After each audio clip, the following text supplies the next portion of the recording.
araw po sa ating lahat mga kabunso. Magbibigay lang po ako ng reaksyon dito sa ingay na naman sa kabunsuan. May mga pasaring na naman na mga post, ang mga defenders. Gusto ko lang sana magbigay ng reaksyon. Opinyon na rin.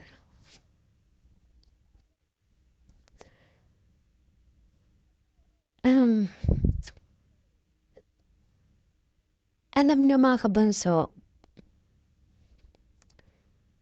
sa akin lang na part, bakit kailangan nating pagtuunan ng pansin ng mga negative na mga bagay? Tulad ka ng sabi ni Megs Molino, happy-happy lang. Good vibes lang tayo dapat lagi. Ang hindi ko lang maintindihan, bakit inilalaan natin yung oras natin sa mga taong puro negative lang yung hatid sa atin? I mean, bakit sa akin na part naman, hindi naman natin kailangan ng defenders.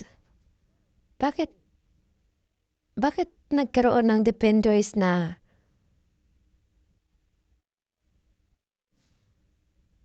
hatid lang naman is lalo mapagulo ang sitwasyon? Oo, sabihin natin na pinoprotektahan nila si Megs. Dinedepende na si Megs. Ang problema hindi yun ang nagiging resulta eh. Ang naging resulta is tanong naging magulong sitwasyon. Nahati pa ang atensyon ng mga kabunsuan. Nasadip na nakatuon yung atensyon ng mga kabunso, ng mga supporters ni Megs Molino sa kanya at sa charity na ginagawa niya. Hindi eh. Mas nagkakaroon ng atensyon ng mga kabunsuan doon sa mga defenders dahil sa mga issue na kung ano-anong mga issue lang. Diba? Actually, hindi naman kailangan ng defenders pa kay Megs kasi sa dami ng mga artistang sikat, mga artistang patong-pato ang mga issue, wala naman silang mga defenders eh. Kasi kaya naman nilang i-handle yung mga sitwasyon eh. At saka part na yan sa buhay na isang sikat sa mga artista, sa mga content creator, parte na yan ang buhay nila. Yung mga taong mga mangbabash, lalait, gagawa ng issue, sisiraan, nihilain ka pababa, parte na yan ang buhay. Kahit hindi sikat, kahit sa mga ordinaryong tao lang, meron yan. At pasikat ka man o ordinaryong tao, meron talagang hihila sa'yo pababa. Kaya hindi na natin kailangan ng mga defenders kasi nakakapagpagulo lang yan sila eh. Isipin nyo, papasok sila sa pagiging defenders. Sasabihin na meron sila na ito nung kay Megs. Saan ba galing yung mga supporters nila? Diba sa mga supporters din ni Megs? Diba? Pumasok sila sa pagiging defenders para sila makilala, para lumaki yung channel nila, para magkaroon sila ng mga supporters, ng mga followers. Higit sa lahat, para magkaroon sila ng mga sponsors. Diba? Nahahati tuloy yung atensyon eh, ng mga kabunsuan. Kasi sa halip na manonood sila ng mga videos ni Megs Molino, hindi eh. Mas pinapanood nila yung mga content ng mga defenders, ng mga bashers.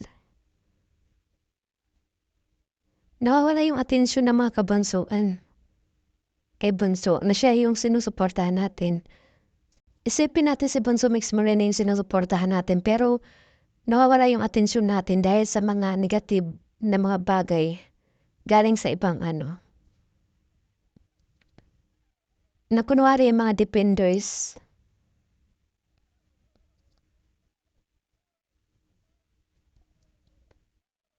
na yun nag-iingay.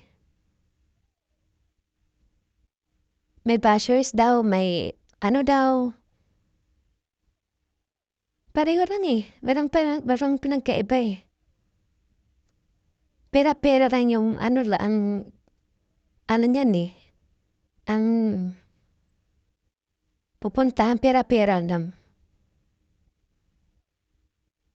Nag-iingay siguro dahil mahina yung views, mahina yung kitaan. Kaya kailangan ng issue. Kailangan ng may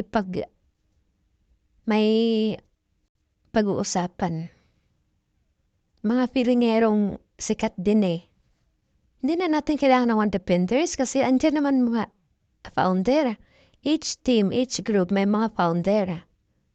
Sila na yung nagsisilbing defender ni Megs. Hindi na natin kailangan ibang mga vlogger na mga defender pa. Kasi hakot andang sila eh. Hakot tao lang sila eh. Hinahakot na yung mga tao na dapat nakatuon yung atensyon, suporta kay Megs. Hindi eh. Nararayo tuloy. Yung iba, nag-stop na sa pagsuporta dahil sa mga issue. Magulo na yung kabunsuan. Wala namang naidudulot na maganda yung mga defenders eh.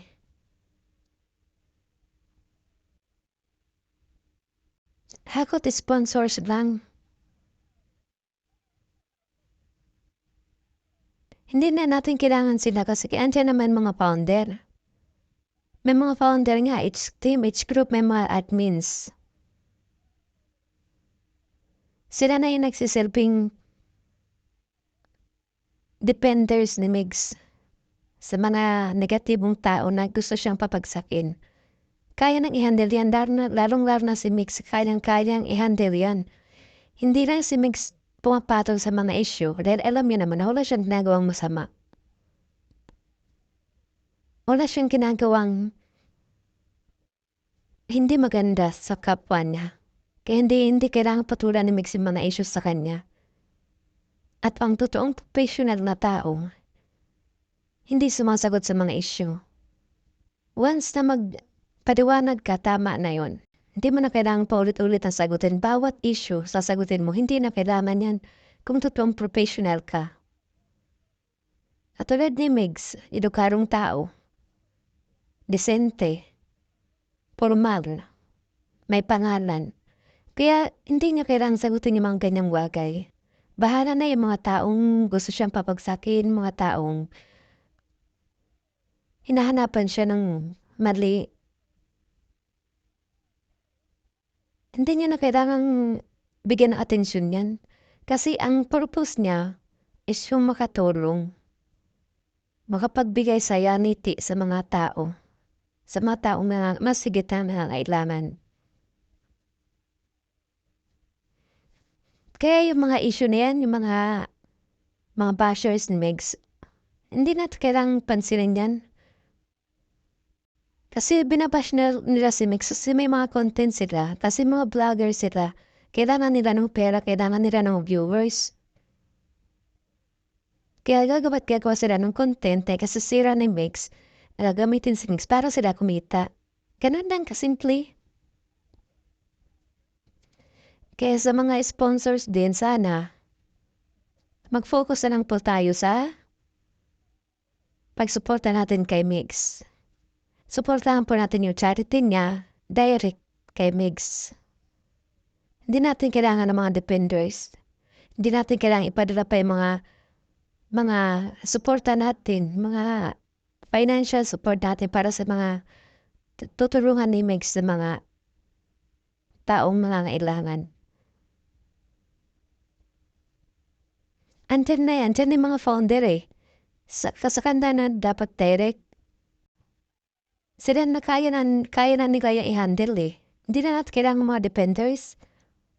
May mga admins nga, di ba? Each team, each group, may mga admins at saka founder.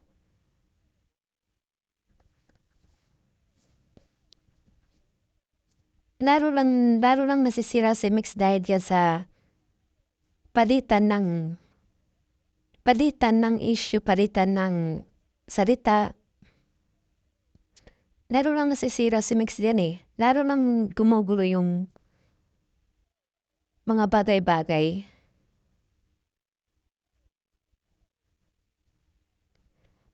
Ang totoong kailangan ni Migs, hindi defenders. Ang kailangan ni Migs is yung totoong suporta, totoong pagmamahal at totoong pagtitiwala. Kung talagang supporter tayo ni Migs, gawin natin yung tama.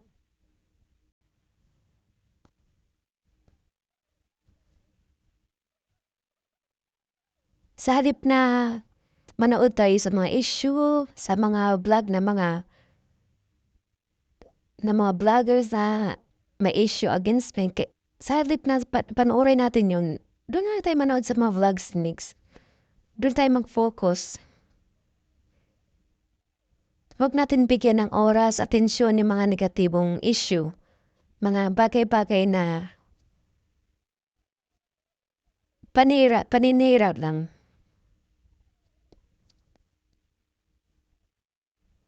Ibigay natin yung suporta natin ng buong buo kay Mix Moreno.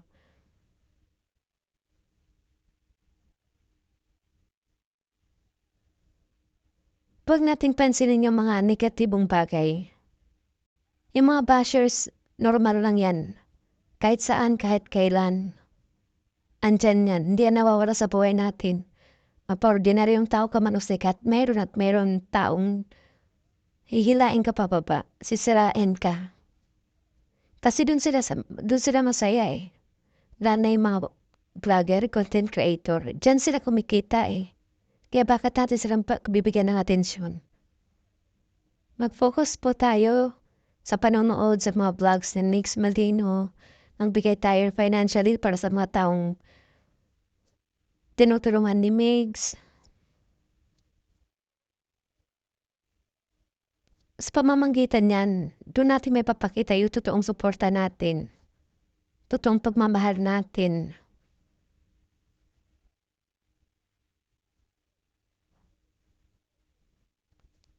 So, ayun lang po.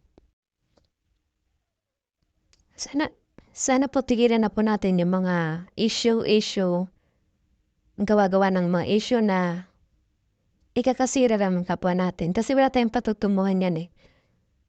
Kumita man tayo ngayon lang. Maubos at maubos yan. Gagawa tayo ng bagay na ikasira ng kapwa natin, dubli ang balik niyan sa atin. Kaya hindi nga pinapansin ni Mix yung mga ganyang issue, mga bagay-bagay kasi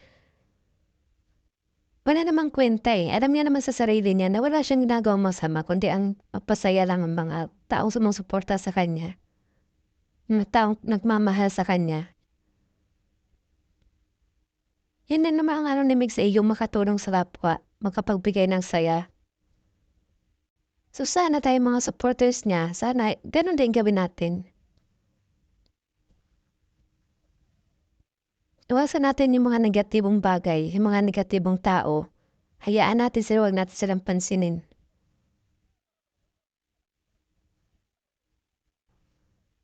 So, ayun, hanggang dito lang mga kabunso, sana maliwanagan po ang lahat.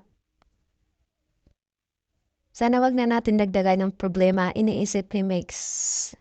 Kasi tao rin lang siya, nasasaktan. May mga personal na problema. So, ayun, sana suportahan na lang natin siya ng buong buo. Sa kanya na lang natin ibigay yung atensyon natin, wag na sa mga issue sa magkabilaan. So, ayun lang. Ingat po tayong lahat. And God bless you all.